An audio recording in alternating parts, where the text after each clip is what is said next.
The sound of a Winchester rifle being cocked echoed through the small chapel as Julia Owens stood frozen in her wedding dress, trembling hands clutching a tear-stained letter. Outside, the Dakota Territory wind howled across the plains, but inside, a more fearsome storm was brewing.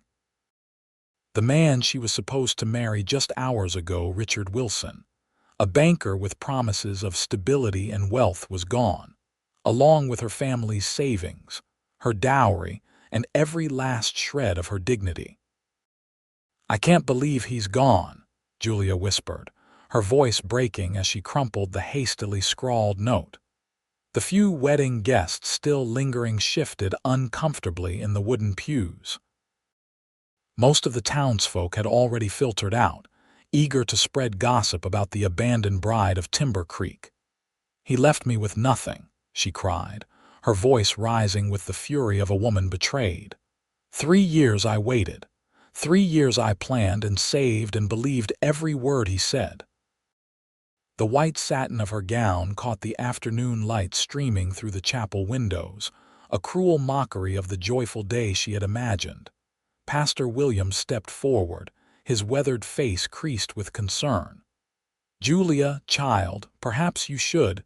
"Should what?" Julia snapped, yanking the delicate veil from her carefully arranged hair. "Go home to the house I no longer own because Richard convinced my father to put it in his name, or perhaps to the general store where I worked, which Richard also happens to own a stake in now." From the back of the chapel, a tall figure moved forward. Ethan Morgan had been watching silently, his broad shoulders leaning against the doorframe. His presence at the wedding had raised eyebrows. A notorious cowboy with a reputation that stretched across 3 territories wasn't typical wedding guest material. But he'd ridden into town the previous day, and Julia's father, always eager to impress potential cattle buyers, had extended an invitation. Ethan's boots made a steady rhythm against the wooden floor as he approached, spurs jangling with each step. His face, tanned from years under the prairie sun, remained impassive, but his eyes, a striking blue that contrasted with his dark hair, held something that looked remarkably like compassion. "Then I'll give you everything I have," he said, his voice low and steady as he reached into his vest pocket. The room fell silent. Julia looked up at him, tears streaking down her flushed cheeks, confusion replacing despair for just a moment. "I don't need your pity, Mr. Morgan," she said, straightening her shoulders despite the weight crushing her chest. "It's not pity, Miss Owens," he replied, pulling out not money, as some might have expected, but a folded piece of paper. "It's a proposition." By the time the sun began to set over Timber Creek on that spring day in 1876, Julia Owens had made a decision that would change her life forever, a decision involving a man she barely knew, a journey into the untamed West, and a promise that sounded as wild as the frontier itself. "You want me to do what?" Julia asked, her voice barely above a whisper as they stood on the church steps. The remaining wedding guests had departed, leaving her alone with this enigmatic cowboy who just proposed the most outrageous arrangement she'd ever heard. "Come with me to my ranch in Montana Territory," Ethan repeated, his expression serious. "I need someone to help establish it as more than just a cattle operation, someone with education and refinement. You need somewhere to go. Somewhere far from here where that bastard can't find you if he changes his mind about leaving." Julia clutched her wedding dress, gathering the fabric in nervous hands. "And you expect me to believe you'd offer this to a complete stranger out of the goodness of your heart?" A hint of a smile crossed Ethan's face. "Not entirely. I've been watching you around town these past 2 days. You're smart, capable, and everyone I've spoken to says you practically ran that general store while working there.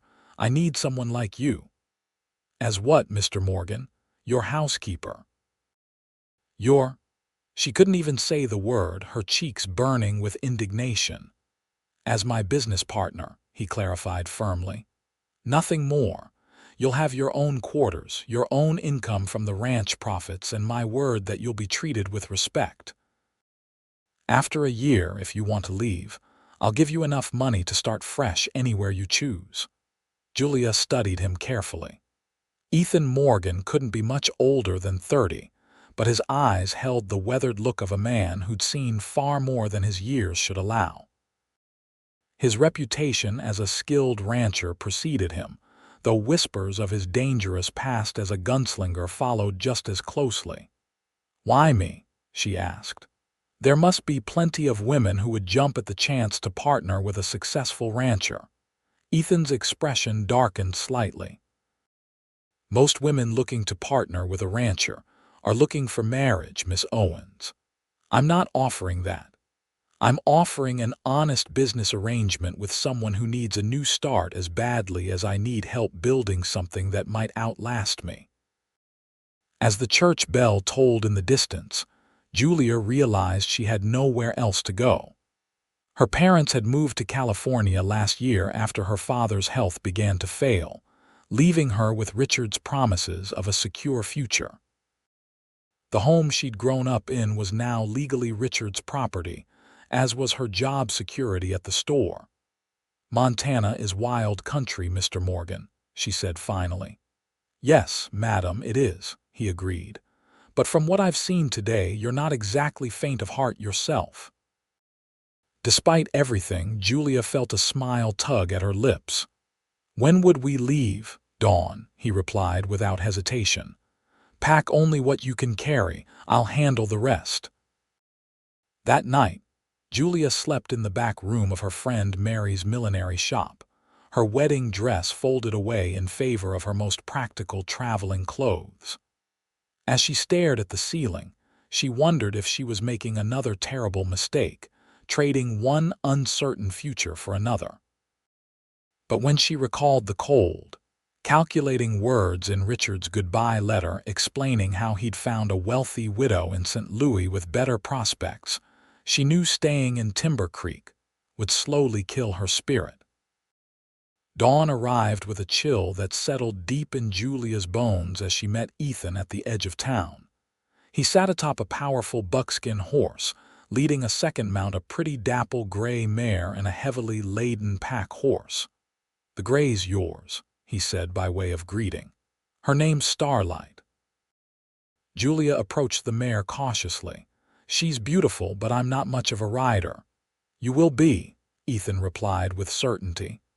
"Montana has a way of teaching you what you need to know." He helped her mount, his hands respectful but sure as he adjusted her stirrups. Julia was grateful she'd chosen to wear her split riding skirt rather than a dress scandalous in town perhaps, but practical for what lay ahead. "It's about 2 weeks to the ranch if the weather holds," Ethan explained, swinging easily into his saddle. "We'll stop in towns when we can, camp when we can't." As they rode away from Timber Creek, Julia didn't look back. There was nothing there for her now but painful memories and pitying glances. Instead, she focused on the horizon, where the rising sun painted the sky in hues of pink and gold, silhouetting the distant mountains they would eventually cross. "Mr. Morgan," she said after they'd ridden in silence for nearly an hour, "I realized I don't even know where in Montana we're headed." Ethan glanced over at her, the morning light catching in his eyes. "Paradise Valley," he answered. "It's nestled between mountain ranges with the Yellowstone River running through it. Most beautiful place I've ever seen. And your ranch has a name."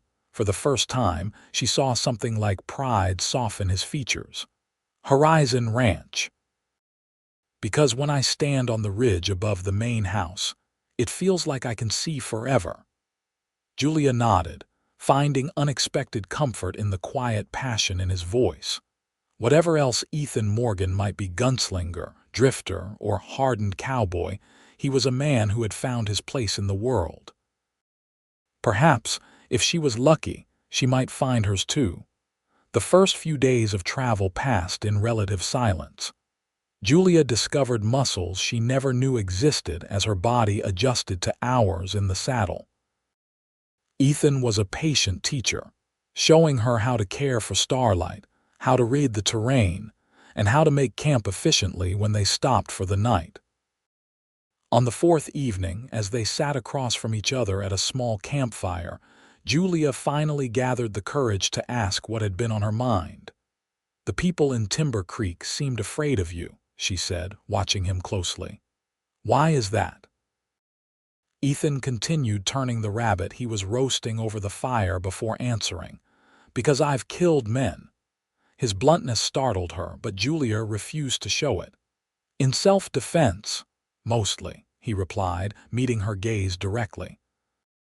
"I rode with a group that protected cattle drives from raiders for a few years. Did some scouting for the army before that. Earned a reputation I wasn't particularly looking for.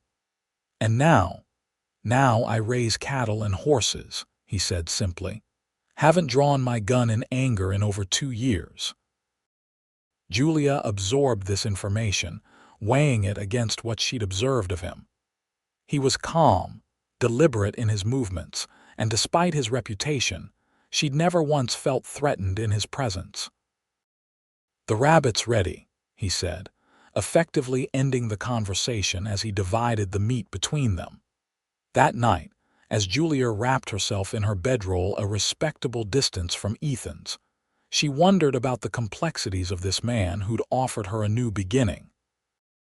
He was dangerous, certainly, but not in the way she'd first assumed. The danger seemed to lie in how easily she was coming to trust him. As they crossed into Wyoming territory, the landscape grew more dramatic. Rolling hills gave way to steep bluffs and deep valleys carved by winding rivers.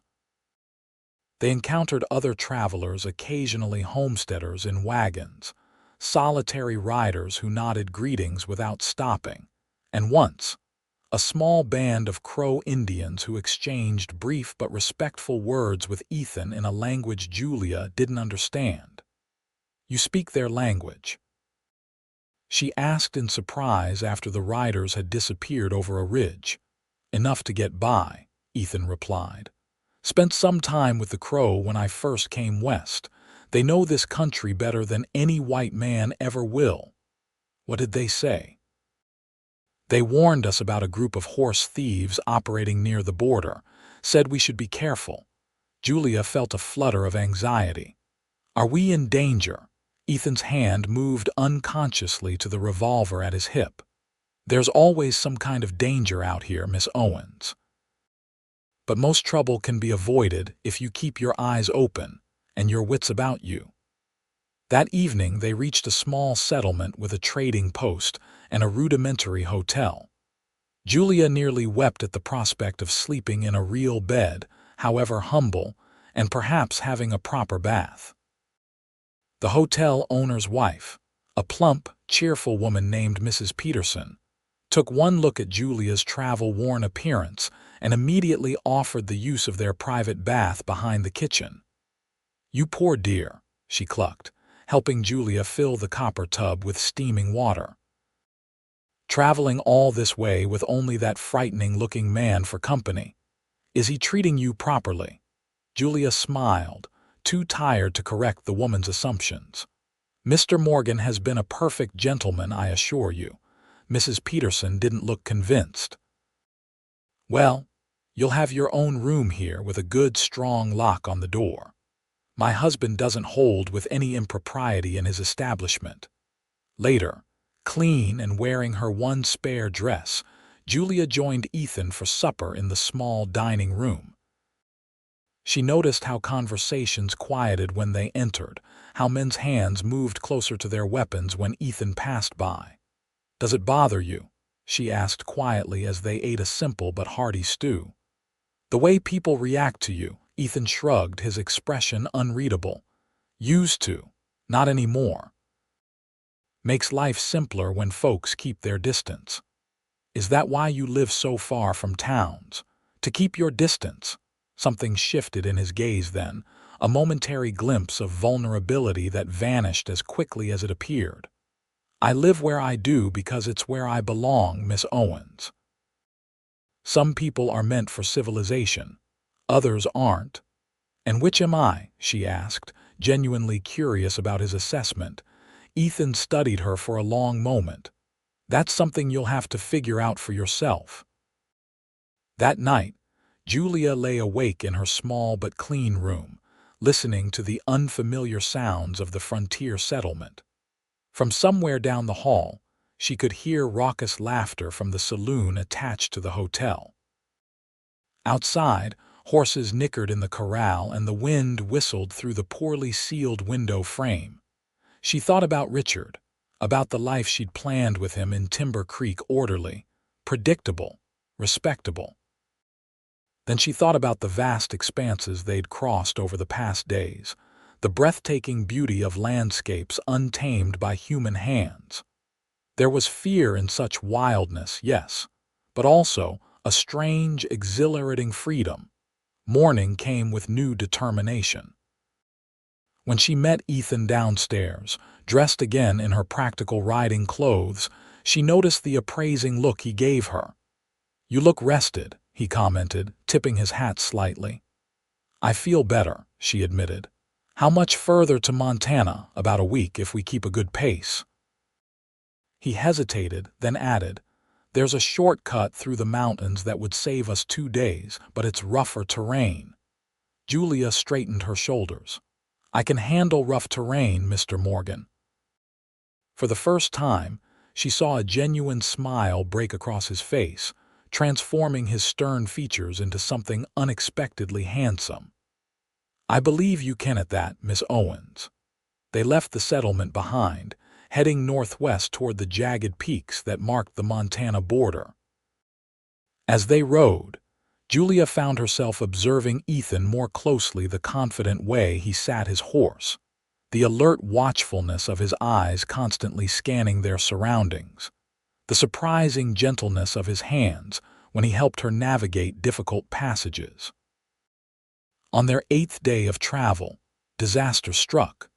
They were following a narrow trail along a rocky ridge when a rattlesnake spooked Starlight.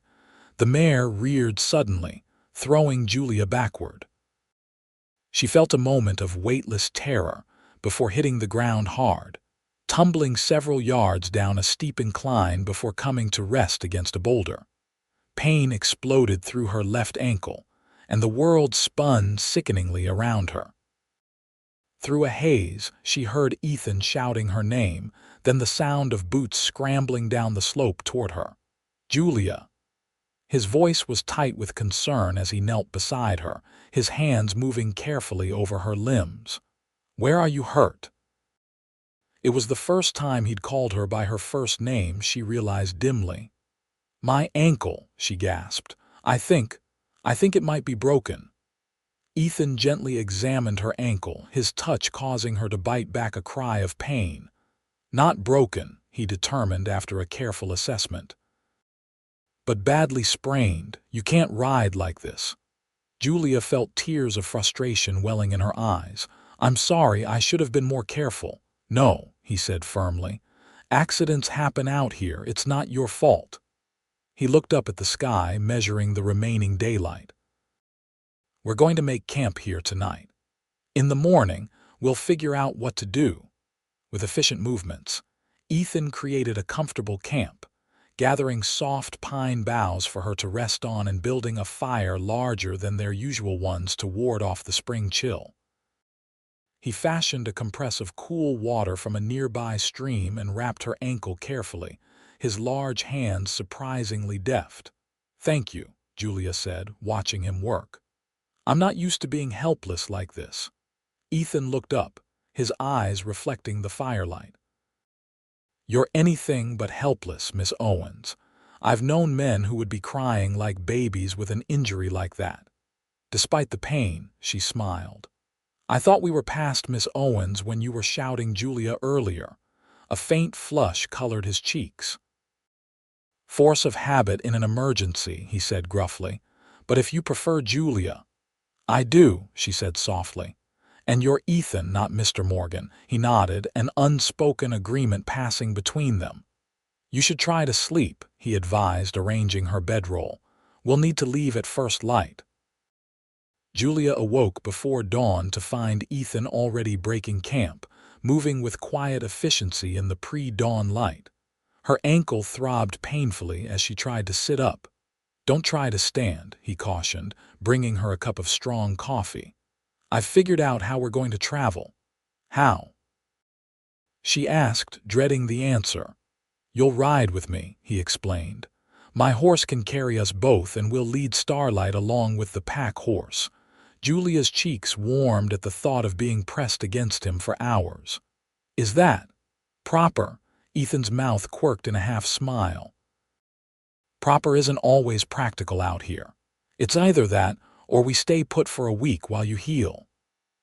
Then I suppose I have no choice, she conceded, trying to ignore the flutter in her stomach that had nothing to do with her injury. Riding double proved to be an unexpectedly intimate experience.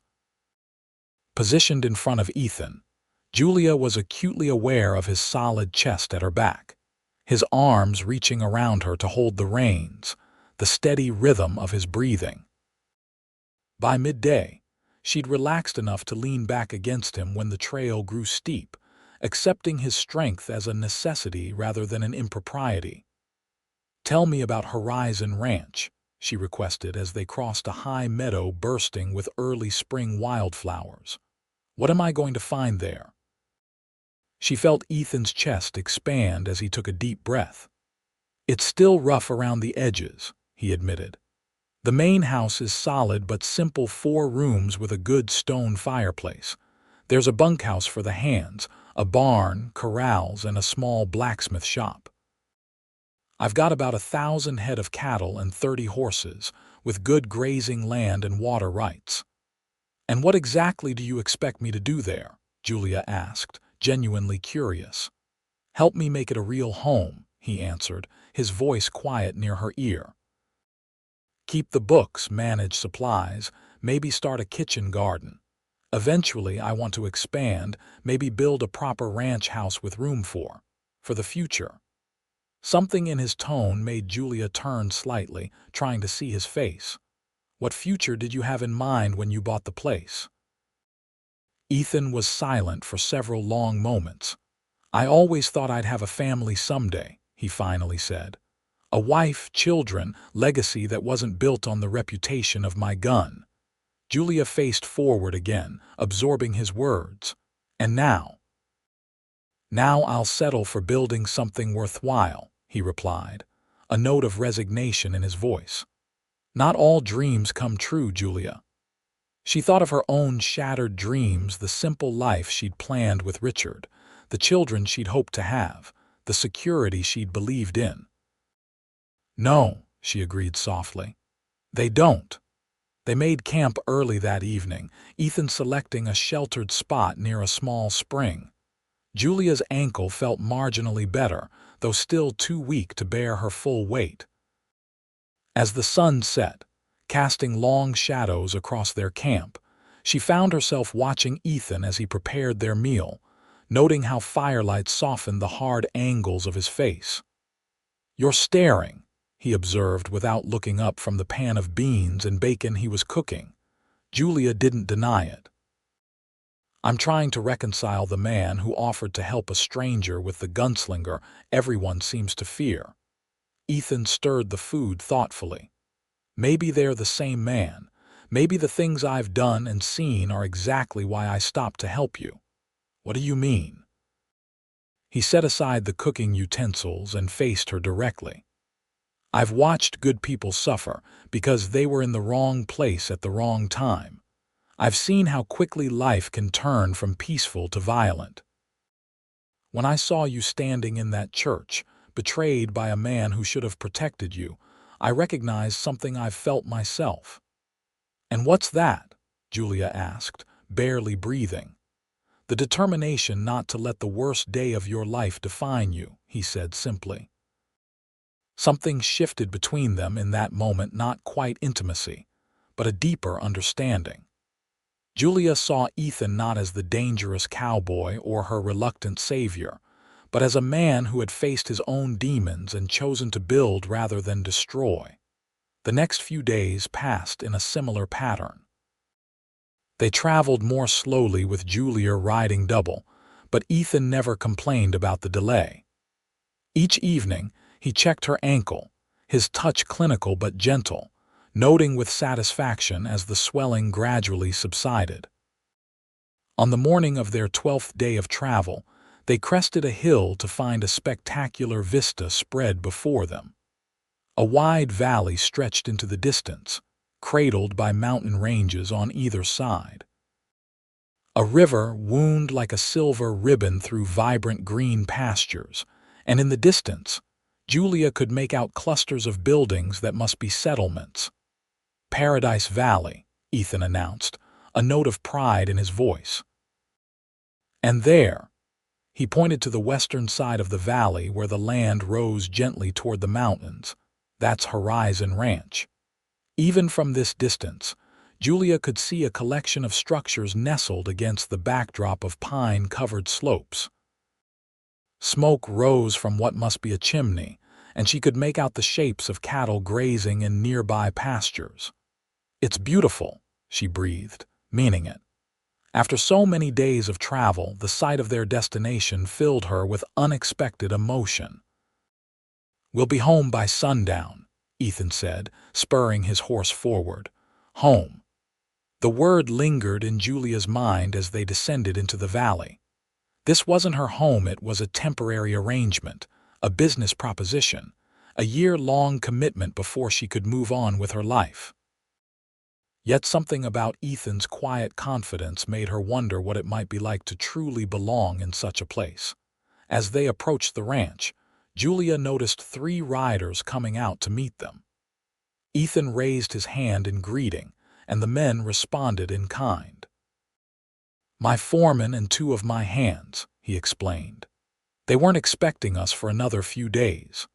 The riders approached, and Julia observed them with interest. The foreman was an older man with a weathered face and kind eyes that widened in surprise when he saw Julia riding with Ethan. "Boss," he greeted, tipping his hat. "Didn't expect you to bring company back from Dakota." "This is Miss Julia Owens," Ethan introduced. "She'll be joining us as my business partner. Julia, this is Samuel Cooper, my foreman, and 2 of my best hands, Tom Jenkins and Billy White." The men all touched their hats respectfully, though Julia didn't miss the questioning looks they exchanged. "Miss Owens had an accident on the trail," Ethan continued, explaining her presence on his horse. "Sprained ankle. We'll need to get her settled comfortably at the house." "Sarah will be pleased to have another woman around," Samuel commented. "She's been complaining that the house is too empty with just her rattling around in it during the day." "Sarah?" Julia asked, looking to Ethan. "Samuel's wife," he clarified. "She keeps house for me, does the cooking." "They have quarters attached to the main house." Relief washed through Julia. Somehow in all their discussions, she hadn't considered the propriety of living alone with Ethan. The presence of another woman, especially a respectable married one, would make her position at the ranch much less scandalous. As they rode the final distance to the ranch buildings, Julia took in the details of what would be her home for at least the next year. The main house was exactly as Ethan had described, a solid log structure with a stone chimney, larger than a cabin but modest by the standards of established ranches. The bunkhouse, barn, and various outbuildings formed a rough square around a central yard. Beyond, fenced pastures stretched toward distant hills where cattle grazed peacefully. A woman emerged from the main house as they approached, wiping her hands on her apron. She was middle-aged, with graying hair pulled back in a practical bun, and a face that broke into a welcoming smile when she saw them. "Mr. Morgan, you're back early," she called, then stopped short when she noticed Julia. "Oh, you've brought company." Samuel dismounted and went to his wife, speaking quietly to her. Julia watched the woman's expression change from surprise to concern to determined efficiency in the span of seconds. "Well, let's get the poor girl inside right away," she declared, approaching as Ethan carefully helped Julia down from the horse. "A sprained ankle needs proper tending, not bouncing around the countryside on horseback." Sarah Cooper proved to be exactly what Julia needed after 2 weeks on the trail: motherly, practical, and refreshingly straightforward. Within an hour, Julia found herself installed in a clean, simply furnished bedroom, her ankle properly wrapped, wearing a borrowed nightgown while Sarah laundered her travel-stained clothes. "Mr. Morgan never mentioned bringing back a partner," Sarah commented as she helped Julia settle against the pillows. "But I can't say I'm sorry to see him do it. This place needs a woman's touch, something fierce." "It seems quite orderly to me," Julia observed, looking around the neat if Spartanly furnished room. "Oh, I keep it clean enough," Sarah agreed. "But that's not the same as making it a home. Mr. Morgan works from sunup to sundown, building this ranch into something substantial, but a man needs more than just work to sustain him." Julia felt her cheeks warm. "Mrs. Cooper, I should clarify that my arrangement with Mr. Morgan is strictly business. He's offered me a partnership and a new start after some difficult circumstances." Sarah's kind eyes studied her face. "Is that so? Well, business or not, I'm glad you're here. Mr. Morgan's a good man who's seen too much hardship for someone his age. Having another person to share the burden of this place might be exactly what he needs."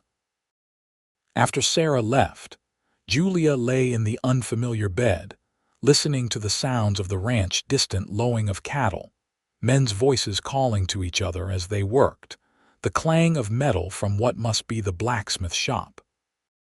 So different from Timber Creek, yet somehow already feeling less strange than she'd expected. There was a soft knock at her door as the light began to fade outside her window. "Come in," she called, expecting Sarah with the evening meal. Instead, Ethan entered, looking oddly uncertain as he stood in the doorway. He'd cleaned up, Julia noticed, his hair still damp from washing, wearing a fresh shirt and trousers. "How's the ankle?" he asked, remaining a respectful distance from the bed. "Much better now that it's properly wrapped," she replied. "Mrs. Cooper has been very kind." Ethan nodded. "Sarah's a godsend. Don't know how I'd run this place without her and Samuel." He shifted his weight slightly. "I just wanted to make sure you're comfortable. Tomorrow, when you're rested, I can show you around properly, explain how things work here." "I'd like that," Julia said, then added, "This is a beautiful place, Ethan. You've built something special here." A shadow of something like vulnerability crossed his face. "It's still a work in progress." "Aren't we all?" she said softly. Their eyes met, and for a moment Julia felt a connection that transcended their brief acquaintance. Two people who had faced loss and disappointment, now standing at the beginning of something new and undefined. Ethan cleared his throat. "You should rest. Sarah's bringing up some supper for you soon." He turned to leave, then paused at the door. "I meant what I said in that church, Julia. Everything I have is yours to share now. This partnership is real." After he left, Julia stared at the ceiling, contemplating how dramatically her life had changed in less than 2 weeks. From abandoned bride to ranch partner, from the settled civilization of Dakota Territory to the rugged wilderness of Montana. And at the center of this transformation was Ethan Morgan, a man with a dangerous past and uncertain future, who'd offered her a chance at something she'd never imagined for herself. Sleep came easily that night, her body finally relaxing into a proper bed after days on the trail. Her dreams were a confused jumble of wedding veils, thundering horses, and Ethan's blue eyes watching her across a campfire. Morning brought sunshine streaming through the simple muslin curtains, and the smell of coffee and frying bacon wafting up from below. Julia tested her ankle and found it much improved, still tender, but capable of bearing weight if she was careful.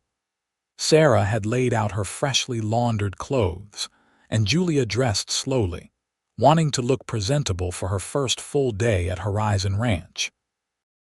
She made her way carefully down the wooden staircase to find a cozy kitchen where Sarah was bustling between the wood stove and a large table. Ethan sat at one end, a cup of coffee in his hand, studying what looked like a ledger book. He stood immediately when he saw her. "You shouldn't be on that ankle yet," he chided, pulling out a chair for her. "It's much better," Julia assured him, lowering herself into the offered seat. "And I can't stay in bed when there's a whole ranch to learn about." Sarah placed a plate of eggs, bacon, and biscuits in front of her. "Eat first, then worry about learning the ranch. You're too thin as it is." Julia hadn't realized how hungry she was until the food was before her. She ate with an appetite that would have scandalized her former friends in Timber Creek, where ladies were expected to pick daintily at their meals. "The books need organizing," Ethan said when she'd finished, pushing the ledger toward her. "I've kept track of expenses and income, but not in any systematic way." Julia pulled the book closer, scanning the pages of Ethan's surprisingly neat handwriting. Columns of figures detailed cattle purchases, wages for the hands, equipment costs, and income from sales, but with little consistency in how they were recorded. "I can work with this," she said confidently. "I kept the books for my father's store before I was engaged." Ethan nodded, seemingly satisfied. "Today I'll show you around the ranch, introduce you to everyone. Tomorrow you can start making sense of my mess." The tour began with the main house, a straightforward layout with the kitchen and small dining area where they'd eaten breakfast. A modest parlor with a stone fireplace, Ethan's bedroom and office downstairs, and 2 bedrooms upstairs, one of which was now Julia's. Attached to the back of the house were Samuel and Sarah's quarters, a snug 2-room apartment with its own entrance. Outside, Ethan showed her the bunkhouse where 6 ranch hands lived, the barn with its stalls for working horses, the blacksmith shop, smokehouse, and various storage buildings. Beyond these central structures were the corrals, a small stand of apple trees just beginning to bud, and in the distance, the sprawling pastures where cattle grazed. "We'll ride out to see the herd another day when your ankle's fully healed," Ethan promised as they completed their circuit of the main compound. "For now, is there anything else you'd like to see?" Julia glanced around, noting a patch of turned earth behind the house. "What's that area there?" "That was meant to be Sarah's kitchen garden," Ethan explained, "but she hasn't had time to plan it properly with all her other duties." "I could help with that," Julia offered. "I always kept a garden in Timber Creek." Ethan looked pleased. "That would be appreciated. Sarah's been wanting fresh vegetables instead of just what we can get from town once a month." As they made their way back toward the house, Julia paused, looking out across the valley to the mountains beyond. "It really is paradise," she murmured. "It can be," Ethan agreed, following her gaze. "It can also be harsh blizzards in winter, drought in summer, the occasional outbreak of rustlers or other trouble." He turned to look at her directly. "I don't want you to think it's all wildflowers and sunsets." Julia met his eyes steadily. "I don't expect paradise to come without challenges, Ethan. I've learned that lesson already." The next few weeks passed in a blur of activity as Julia settled into life at Horizon Ranch. True to her word, she organized Ethan's financial records, creating a proper system for tracking expenses and income. She helped Sarah plan and plant the kitchen garden, turning the bare soil into neat rows of vegetable seedlings. She learned the names and stories of all the ranch hands, From old Tom, who'd been cowboying for 40 years, to young Billy, who was barely 20 and saving for his own spread someday. And she watched Ethan, the way he ran the ranch with quiet authority, the respect his men showed him not out of fear but genuine admiration. The long hours he worked alongside them, instead of merely giving orders. This was not the dangerous gunslinger of reputation, but a man building something meaningful, something lasting. One evening, about a month after their arrival, Julia sat on the front porch as twilight descended over the valley. Sarah and Samuel had gone to visit friends in the nearest town, and the hands were gathered around their own fire near the bunkhouse, the sounds of a harmonica drifting on the cool evening air. Ethan joined her, settling into the adjoining rocking chair with a sigh of tired satisfaction. "Samuel says the north pasture fencing is finally complete," he reported, "and the new calves are looking strong." "That's good news," Julia replied. "According to my calculations, if the market holds steady, we should show a decent profit this year." Ethan smiled at her use of we, a small thing that nonetheless marked how completely she'd embraced her role at the ranch. "You've made a real difference here, Julia. In just a month, you've improved things I didn't even realize needed improving." She felt a flush of pleasure at his praise. "I'm enjoying the work more than I expected to," she admitted. "It feels good to be useful again, to have purpose." They rocked in companionable silence for a while, watching as the first stars appeared in the deepening blue of the sky. From the bunkhouse, someone had started singing a melancholy cowboy song, the words indistinct but the emotion carrying clearly across the yard. "You ever miss it?" Julia asked suddenly. "Your old life, I mean. The excitement, the danger." Ethan's rocking slowed as he considered her question. "No," he finally said. "I never wanted that life.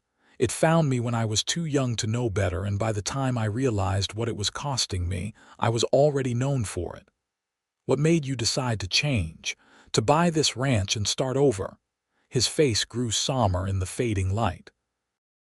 "I killed a man in Wyoming about 3 years ago. Self-defense. Clear as day, he drew on me first in a saloon dispute that wasn't even my doing. But afterward, I realized I couldn't remember his face. He was just another in a long line, and that scared me more than any gun ever could." Julia listened silently, understanding the weight of his confession. "I rode away that night," Ethan continued, "kept riding until I found this valley. Worked odd jobs, saved every penny, and eventually put a down payment on this land. Decided I'd rather build something than destroy anything else." "That's a brave choice," Julia said softly. "Starting over always is." Ethan turned to look at her, his expression unreadable in the gathering darkness. "What about you? Do you miss Dakota, the life you were supposed to have?" Julia considered the question carefully. "I miss the certainty of it," she acknowledged. "Knowing exactly what each day would bring, what was expected of me, but I'm not sure I miss the life itself." She paused, gathering her thoughts. "Richard wanted a proper wife who would make him look good in society, who would stay quietly in the background and never question his decisions. I convinced myself that was what I wanted too, because it seemed safe." "And now?" Ethan prompted when she fell silent. "Now I'm not sure safety is worth sacrificing everything else for," she replied honestly. Their conversation was interrupted by the distant sound of approaching horses, multiple riders moving at speed toward the ranch. Ethan was on his feet immediately, his hand moving to the gun he still wore even here on his own property. "Get inside," he said, his voice suddenly hard with authority. "Lock the door and stay away from the windows." "What is it?" Julia asked, rising to her feet. "Don't know yet," Ethan replied. "But nobody rides like that at night unless there's trouble." Julia hurried inside as Ethan strode toward the approaching riders, now visible as dark shapes against the night sky. From the safety of the house, she watched through a crack in the curtains as he met 3 men at the edge of the yard. She couldn't hear their conversation, but the urgent gestures and tense postures told her something serious was happening. Minutes later, Ethan returned to the house, his face grim. "Rustlers hit the Peterson place 10 miles east of here," he explained as he checked his revolver.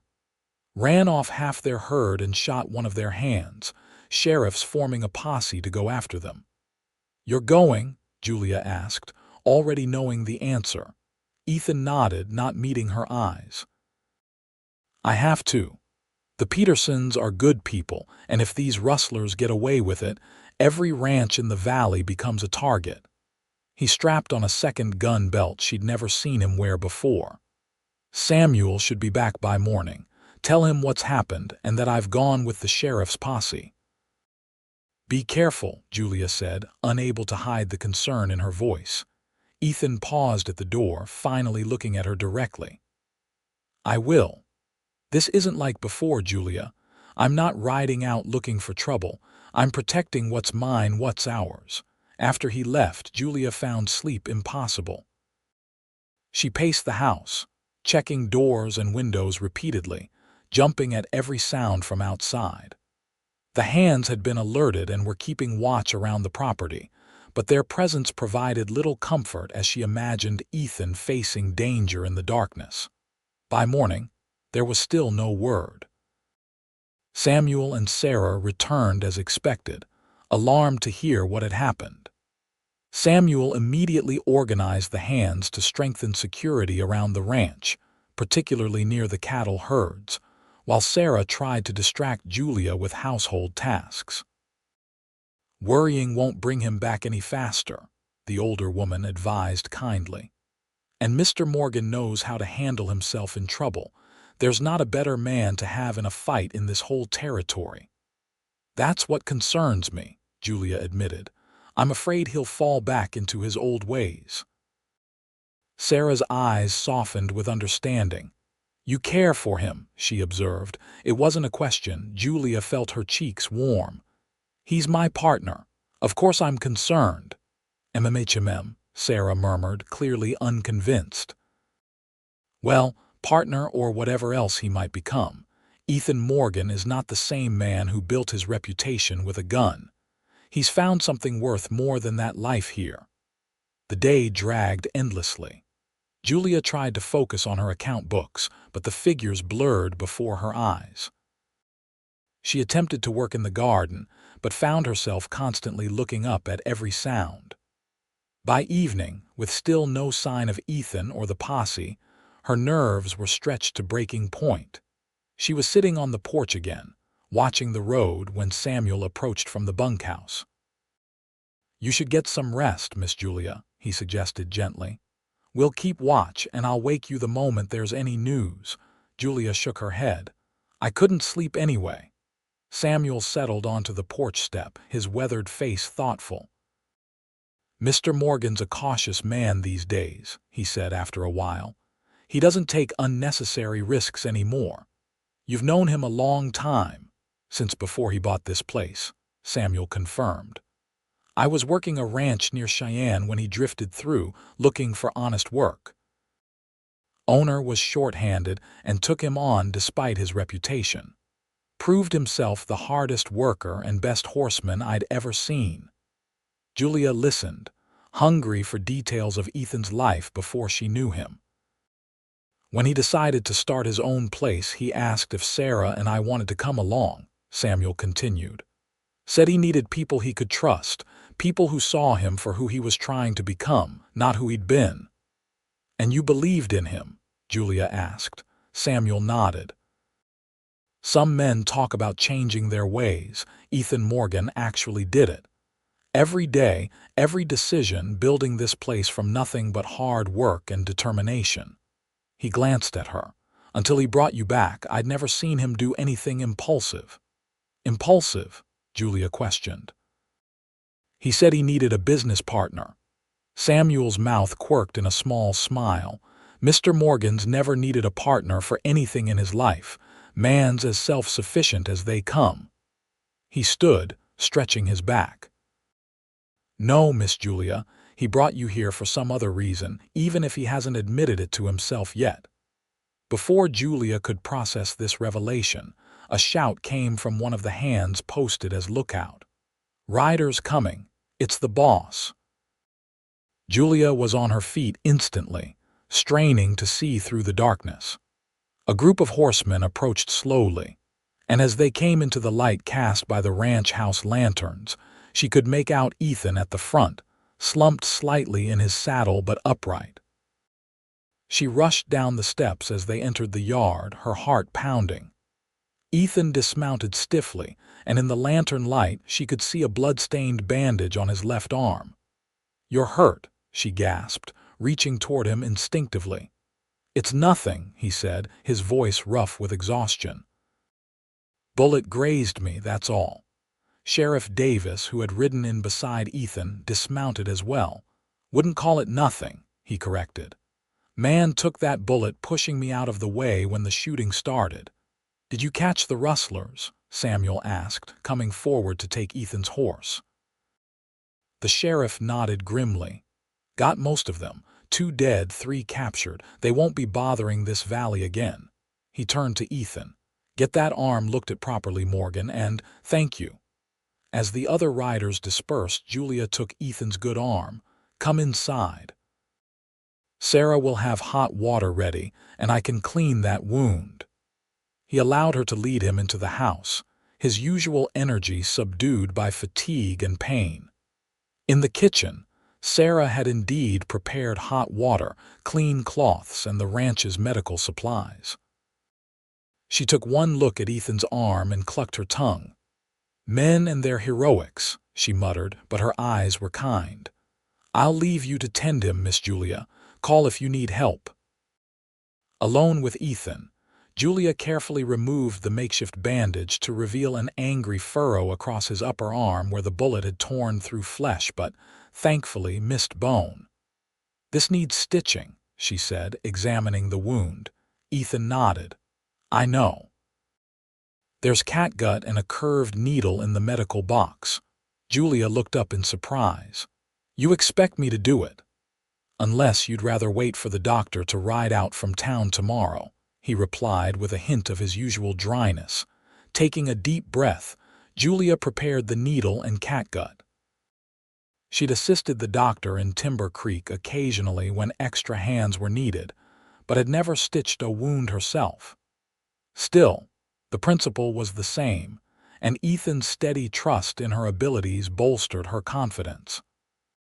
As she worked, concentrating intensely on making neat, even stitches, Ethan watched her face.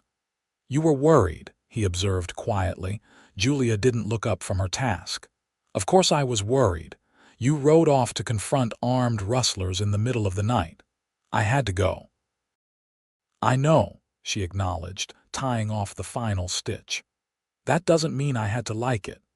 She began bandaging the wound, acutely aware of his proximity, of the warmth of his skin beneath her fingers, of the steady rise and fall of his chest as he breathed. When she finally finished and looked up, she found his eyes fixed on her face with an intensity that made her breath catch. "Thank you," he said simply. Julia nodded, suddenly unable to speak past the tightness in her throat. The events of the past 2 days had forced her to confront feelings. She'd been trying to ignore feelings for this complicated man who'd offered her a new beginning. "You should rest," she managed finally, gathering the medical supplies. "You've lost blood and you're exhausted." Ethan caught her hand as she turned away. "Julia." Just her name, but something in the way he said it made her heart beat faster. "I'm sorry I worried you. That wasn't my intention." "I know," she said softly. "You were doing what you felt was right." He released her hand reluctantly. "We'll talk tomorrow when I'm not half dead on my feet." That night, Julia lay awake again, but for entirely different reasons. Her mind replayed the moment Ethan had taken her hand, the look in his eyes, the unspoken connection between them that seemed to be growing stronger with each passing day. She thought of Richard, of how her feelings for him had been built on the idea of security and respectability rather than genuine passion. What she felt for Ethan was entirely different, complex, challenging, and increasingly impossible to ignore. But was it wise to give her heart again so soon after having it broken? And to a man whose life and future were so different from anything she'd ever planned for herself? Julia had no answers, only questions that circled endlessly through her mind as she waited for dawn. Morning came with a sky of perfect blue, the air crisp and clear after a light rain during the night. Julia rose early, dressed carefully, and went downstairs to find Sarah already busy in the kitchen. "How is he?" she asked immediately. "Stubborn as a mule," Sarah replied with fond exasperation. "Already up and insisting he needs to check on the herd today, arm or no arm. I told him he'd tear those stitches right out, but you know men, especially that one." Julia sighed. "Where is he now?" "Out on the porch with his coffee. Maybe you can talk some sense into him." Julia doubted her ability to do what Sarah couldn't, but she took 2 fresh cups of coffee and went outside anyway. Ethan stood at the porch railing, looking out over the ranch as it came to life in the early morning light. His left arm was in a sling, but otherwise he showed little sign of his injury. "Good morning," she said, offering him the coffee. He turned, and Julia was struck again by how handsome he was when he relaxed enough to smile. "Morning. And thank you both for the coffee and for your nursing skills last night. How's the arm feeling?" "Sore, but it'll heal," he said dismissively. "I've had worse." Julia leaned against the railing beside him. "Sarah says you're planning to check the herd today. I need to make sure the rustlers didn't get any of our cattle before they hit the Peterson place." "Samuel could do that," she pointed out, "or one of the other hands." Ethan's expression grew serious. "It needs to be me. After what happened, I need to show everyone, the hands, the neighbors, myself, that this ranch is secure, that I'm still capable of protecting what's mine." Julia understood then that this was about more than just checking cattle. It was about identity, about the man Ethan was determined to be versus the man he'd once been. "At least take someone with you," she requested, "in case the arm gives you trouble." He studied her face for a moment. "Would you come? Your ankle seems better now, and I could show you more of the ranch at the same time." The invitation surprised her. "I'm not much of a rider yet. Starlight's gentle and we'll take it slow," he promised. "Besides, I'd like your company." The simple admission warmed her more than the coffee. "Then yes, I'll come." They set out an hour later, Julia on Starlight and Ethan on his buckskin, riding at an easy pace through the lush spring grass of the valley. He pointed out landmarks as they went, the ridge where he'd first stood, and decided this would be his land. The creek that never ran dry even in the hottest summers. The sheltered hollow where he planned to build a proper ranch house someday. "It would go right there," he said, indicating a flat area nestled against a gentle slope. "Big enough for a growing family with a view of the whole valley from the front porch." "It sounds lovely," Julia remarked, trying to picture such a home in this wild setting. "Very different from what I imagined for myself in Timber Creek." Ethan guided his horse closer to hers. "Do you regret coming here?" Honestly, Julia considered the question seriously. "No," she finally answered. "There are things I miss, certain comforts, familiar faces. But I don't regret the decision. This place has a beauty and freedom that Timber Creek could never offer." "And the company?" he asked, his tone attempting lightness but his eyes revealing deeper concern. "The company has been unexpected," she replied carefully, "but not at all unwelcome." A tension Julia hadn't fully recognized seemed to leave Ethan's shoulders at her words. They continued riding in companionable silence, until they reached a rise overlooking a broad meadow where hundreds of cattle grazed peacefully. "Our main herd," Ethan explained with evident pride. "Looks like they're all accounted for." Julia watched the animals with newfound interest, seeing not just cattle but the foundation of everything Ethan had built here, everything she was now part of. "They're beautiful," she said honestly.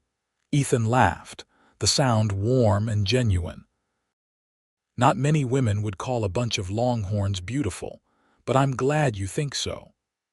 They dismounted to rest the horses, sitting side by side in the fresh grass with the valley spread before them.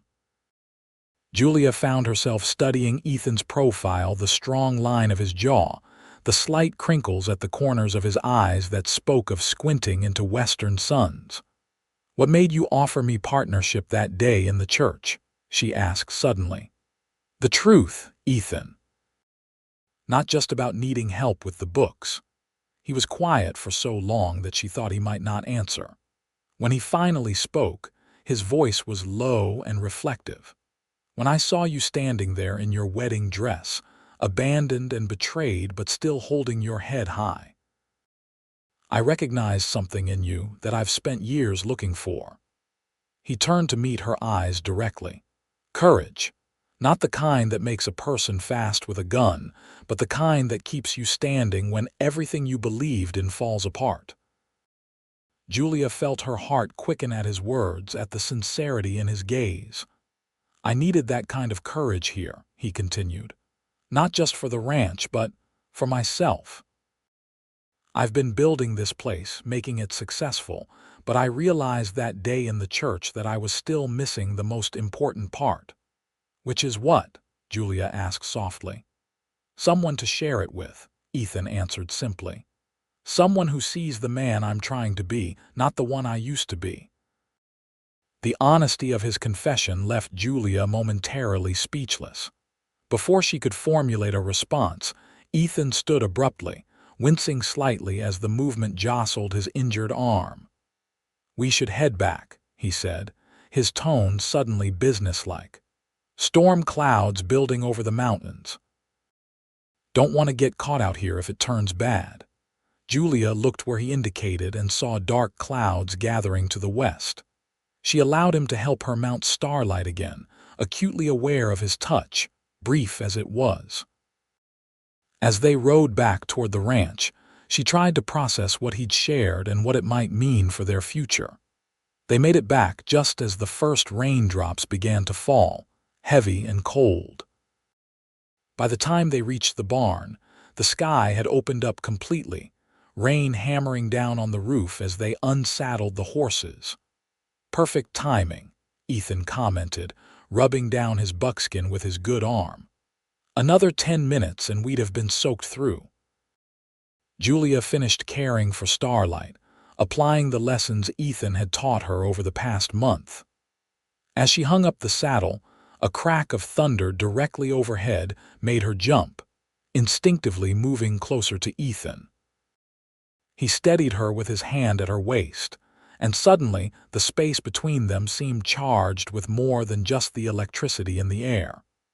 Julia looked up into his face, only inches from her own, and saw the same awareness reflected in his eyes.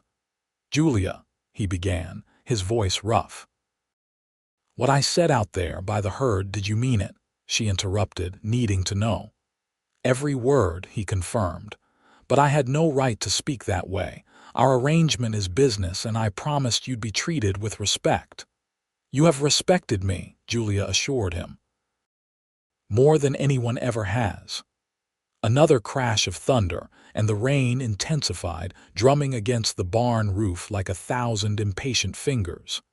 In that cocoon of sound, Julia found the courage to speak her heart. "When Richard abandoned me, I thought my life was over, that I'd lost my one chance at happiness. I never imagined I could find something better, something more real in the aftermath of that betrayal." She took a deep breath. "But I have, Ethan. I've found purpose here and feelings I never experienced with Richard." Hope flickered in his eyes, but he remained cautious. "What kind of feelings?" Instead of answering with words, Julia rose on her tiptoes and pressed her lips to his in a kiss that started tentatively but quickly deepened as Ethan responded, his good arm drawing her closer against him. When they finally parted, both breathless, Ethan rested his forehead against hers. "I've been wanting to do that since somewhere around Wyoming Territory," he admitted with a small laugh.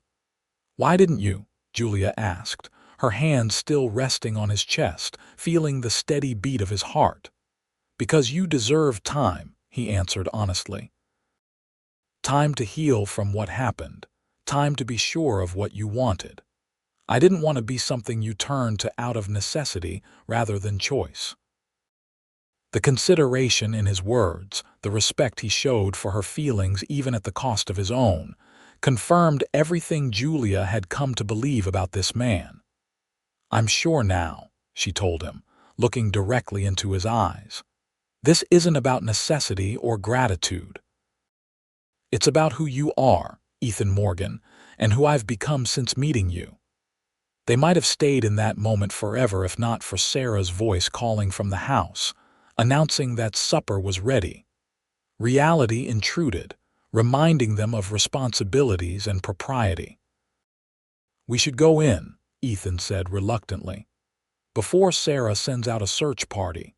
Julia nodded, but as they prepared to dash through the rain to the house, Ethan caught her hand. "This conversation isn't finished," he promised, his eyes intense. "But there are things we need to consider carefully." That evening, the atmosphere in the house was charged with unspoken emotion. Samuel and Sarah exchanged knowing glances as Julia and Ethan sat across from each other at the dinner table. Their conversation politely mundane, but their eyes communicating far more. After the meal, when Samuel and Sarah had retired to their quarters, Ethan invited Julia to join him in the small parlor. Outside, the storm continued, lending an intimacy to the room lit only by the fire and a single oil lamp. "We need to talk about what happens next," Ethan said as they sat before the fire.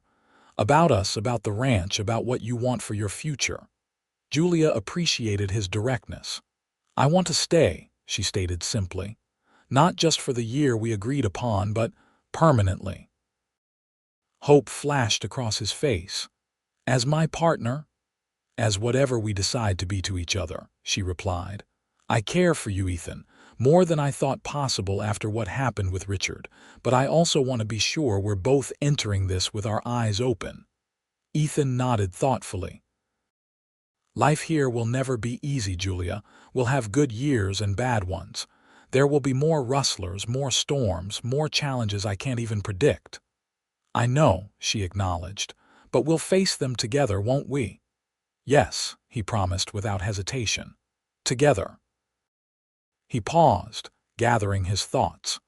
"There's something else you should consider. My reputation, it follows me, even here. There may always be men looking to make a name for themselves by challenging Ethan Morgan." Julia had considered this already. "The man who came to Horizon Ranch isn't the same man who earned that reputation. Eventually, others will see that too." "And if they don't," he pressed, "if there's always some danger hanging over us because of my past, then we'll handle it," she said firmly. "I'm not afraid, Ethan. Not of your past, not of hard work, not of an uncertain future. The only thing that frightens me is the thought of leaving you without seeing where this could lead." Something in Ethan's expression shifted then, a vulnerability giving way to determination. He moved from his chair to kneel before her, taking her hands in his. "Julia Owens," he said, his voice steady despite the emotion in his eyes. "I never expected to find you. I never expected to feel this way again, or maybe for the first time if I'm honest. I can't offer you the life Richard promised, with fine clothes and social standing. But I can offer you everything I have: this land, this home we're building, and most of all, my heart, for whatever it's worth." Tears welled in Julia's eyes at the simple sincerity of his words. It's worth everything, Ethan. Everything." He kissed her then, a kiss filled with promise and certainty, sealing a commitment more binding than any formal agreement could ever be. As summer turned to autumn, and autumn to the crisp clarity of winter, Julia and Ethan's relationship deepened and strengthened. They were married in a simple ceremony at Horizon Ranch, with Samuel officiating, Sarah weeping happily, and all the ranch hands in attendance, awkwardly handsome in their Sunday best. Julia wrote to her parents in California, sharing the news of her marriage and inviting them to visit when the weather permitted travel. To her surprise and joy, they responded with warmth and acceptance, promising to come in the spring to meet the man who had restored their daughter's happiness. The ranch prospered under their combined care. Julia's organizational skills and business acumen complemented Ethan's practical knowledge and hard work. Together, they expanded the herd, improved the breeding stock, and even began planning the larger ranch house Ethan had envisioned on that spring day when they'd ridden out together.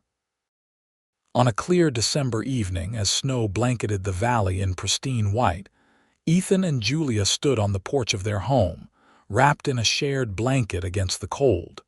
"Any regrets?"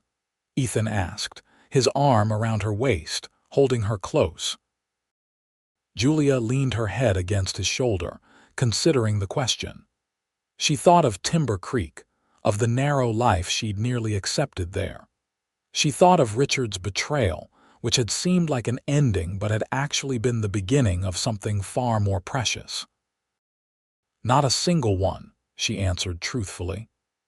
"Everything that happened led me here to you, to this place. How could I regret any of it?" Ethan pressed a kiss to her temple. "When you stood in that church and said he left you with nothing, I meant what I said about giving you everything I have. I just never imagined how much more I'd receive in return." Julia turned in his arms to face him, her hands framing his beloved face. "We built this together, Ethan. Everything we have now, it belongs to both of us." As the first stars appeared in the darkening sky above Paradise Valley, Ethan and Julia Morgan held each other close, secure in the knowledge that sometimes the deepest losses can lead to the greatest gifts, and that love true, enduring love can bloom even in the wild and unpredictable soil of the western frontier. Their journey had only just begun, but with each other, with their shared dream of Horizon Ranch, they had found not just a partnership, but a home for their hearts, as vast and promising as the untamed land they had claimed as their own.